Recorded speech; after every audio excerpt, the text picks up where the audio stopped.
Hello বন্ধুরা, welcome back to our channel Parineeta Biswajit চ্যানেলে আপনাদের সবাইকে স্বাগত। আমি দাঁড়িয়ে আছি এখন কাশী বিশ্বনাথ মন্দিরের পেছনের গেটটা, যেটা থেকে গঙ্গার ধারে নেমে আসা যায়। দেখতেই পাচ্ছেন আমার পিছনে মেন গেটটা, এখান থেকে এই সিঁড়ি দিয়ে গঙ্গায় পৌঁছে যেতে হয়।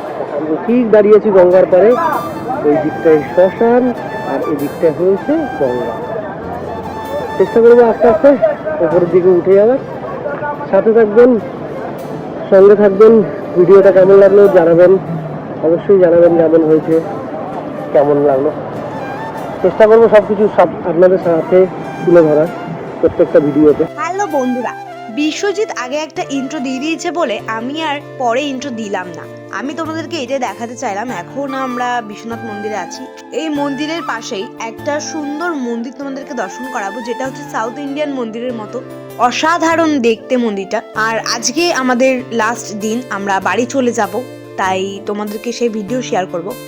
আমাদের রাতে ট্রেন, রাতে 1:15-তে আমরা অটো করে নিয়েছি। আমাদের 3টে অটো লেগেছে, আমরা যতগুলো মানুষ, আর এক একটা অটো 300 টাকা করে গাড়ি ভাড়া পড়েছে। তো আমরা এখন সোজা চলে যাচ্ছি বেনারস স্টেশনের দিকে। যেহেতু দেব দীপাবলি, তাই বেনারসের আশেপাশে সৌন্দর্য এত সুন্দর, সেটা বলার ভাষায় আমি বলতে পারছি না, এত সুন্দর। তোমরা আসলে দেখতে পাবে। আর এই যে বেনারস স্টেশন, অসাধারণ দেখতে। এটা যখনই আসবে তখনই তোমরা এই শোভাটা পাবে বেনারস স্টেশনের। আমার তো খুব ভালো লেগেছে, মানে আমি এত স্টেশন দেখেছি, তবে এই লাইটিংটা বেনারসে প্রথমবার দেখলাম। এটা দেব দীপাবলি উপলক্ষে না, এটা সবসময় দেখতে পাবে।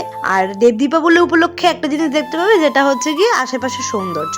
আর দেখো আমাদের সোনাই কে আমরা লাগেজের উপর ওর পাপা উঠিয়েছে, বিশ্বজিৎ।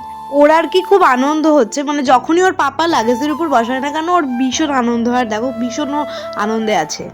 আমাদের ট্রেন রাতে 1টার সময় বারাণসীতে এসে দাঁড়াবে, কলকাতা এক্সপ্রেস। আমরা অলরেডি প্ল্যাটফর্মে চলে এসেছি, দেখতেই পাচ্ছ তোমরা পুরো ভিডিওটা। এখন যাই, আমরা একটু ভিতরে গিয়ে দাঁড়াই, এবারে কখন ট্রেন ঢুকছে, কখন লেট হচ্ছে, সব দেখাবো, সব শেয়ার করবো। সাথে থাকো বন্ধুরা, পুরো ভিডিও দেখতে থাকো। দীর্ঘ অপেক্ষার পর আমাদের ট্রেন ঢুকছে, তবে 1:15-তে ঢোকার কথা, সেই ট্রেন ঢুকছে 2টোর সময়, মানে ভাবো প্রায় 1 ঘন্টা লেট। এই যে দেখো এখন আমরা ট্রেনে উঠছি। ট্রেনটা উঠে একটা জিনিসই দেখলাম, ভীষণ আর কি গন্ধ, মানে অনেক দূর থেকে, কাশ্মীর থেকে আসছে। তো মানে এই ট্রেনের টিকিট তোমরা কেউ বেনারস দিয়ে কেটো না, আমি তোমাদেরকে বলছি, আমরা খুব প্রবলেমে পড়ে গেছি। আজকের মতো গুড নাইট, কালকে দেখা হচ্ছে বন্ধুরা।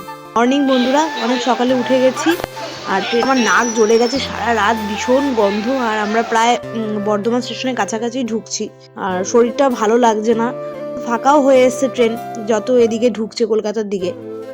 সেই ভিডিও তোমাদেরকে একটু শেয়ার করলাম। তবে আমি তোমাদেরকে একটা পার্সোনালি বলবো যে এই ট্রেনটা তোমরা কখনোই টিকিট কাটবে না। এটা কলকাতা এক্সপ্রেস, কাশ্মীর থেকে আসে ট্রেনটা। তোমরা বুঝে শুনে টিকিট কাটবে, তোমরা ভালো ট্রেনের টিকিট পাবে। একটু আগে কাটলে ভালো হবে। আমরা যেহেতু মুখে মুখে কেটেছি আর কি, তাই জন্য আমাদের এরকম প্রবলেম হয়েছে। আমাদের ডেটটা ঠিকঠাক ছিল না, আর আমরা ভাইফোঁটার আগের দিন, কালকে ভাইফোঁটা। আমার ভিডিওটা দেরিতেই ছাড়ছি আমি, তবুও যেটুকুনি আর কি তোমাদেরকে বললাম, তোমরা বুঝে কেটো, খুব ভালো হবে। খানিকক্ষণ পর আমাদের ট্রেন পানাগড় জংশনের দিকে পৌঁছাবে। আর এই যে দেখো, বলতে বলতে পানাগড় চলে এসেছে, একটু পর ট্রেন ছেড়ে দেবে। আমাদের এই ট্রেনটা কত তাড়াতাড়ি ঢোকানোর কথা, যেহেতু লেট করেছে তাই জন্য ঢিক ঢিক করে চলছে, আর লেট করেই বর্ধমানে ঢোকাবে। বর্ধমান ব্রিজ আমরা নেমে গেছি, আর আমরা এরপর ট্রেন ধরবো। আমাদের সব লোকাল ট্রেনের টিকিট কাটতে গেছে বাড়ির সবাই, তাই আমরা দাঁড়িয়ে আছি এই মুহূর্তে। তো লোকাল ট্রেনের টিকিট কেটে আনার পরেই আমরা একটা ট্রেন আমাদের চলে গেছে, তারপরে 1.5 ঘন্টা ট্রেন ছিল না। এখন আমাদের বর্ধমান শিয়ালদা আসবে, তারপরে আমরা উঠবো। বন্ধুরা, আজকের ভিডিও আমার এখানেই শেষ করতে হলো। পরবর্তী ভিডিও খুব শীঘ্রই আসছে। বাই বাই, ভালো থেকো আর ভালো ভালো ভিডিও দেখো।